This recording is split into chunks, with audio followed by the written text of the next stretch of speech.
Salve a tutti e ben sintonizzati su Birichina TV per una nuova puntata di Telenutria, il vostro notiziario preferito.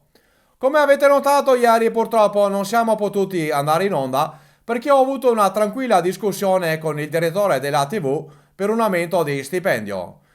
Come potete vedere, purtroppo la decisione è stata negativa, ma secondo me ci sta ancora pensando e vi terrò informati sui risvolti di questa vicenda. Ma ora, prima di dare la linea al TG, vi ricordo che dopo di noi andrà in onda il film vietato ai minori di 18 anni, Il Grande Fratello. Buona visione su Telenutria! Questa bella signorina di Casale Monferrato si stava divertendo come un'amata nel labirinto dei vetri e si muoveva agilmente negli insidiosi percorsi. Ad un certo punto però ha perso l'orientamento e ha preso una gran stecca sul muso. Il boato si è udito a 12 km di distanza e gli abitanti del paese hanno creduto che fosse iniziata la terza guerra mondiale.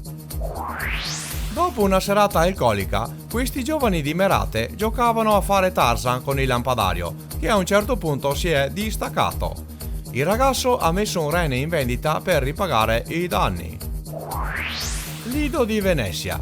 Voleva dimostrare agli amici le sue abilità di palleggiatore, ma a un certo punto qualcosa è andato storto. L'iPhone è caduto in acqua e gli amici si sono pissati addosso da ridere. Giubiasco.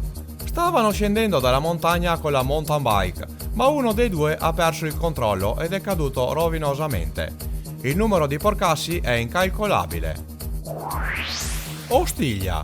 La moglie gli aveva chiesto di preparare un arrosto di volatili, ma questo signore non ha afferrato bene il concetto. Copparo. Voleva sedersi sul tavolo per riposarsi, ma non aveva considerato che il tavolo era costato 16 euro e lei pesava 102 kg. Questo signore di Giussano stava facendo una recensione sul suo nuovo e costoso obiettivo della Canon, ma aveva le mani sudate. Bestemmie a perdifiato. Isola Verde. Questo signore voleva tuffarsi dal parapetto del suo yacht, ma è scivolato clamorosamente, spaccandosi due costole e il menisco incrociato.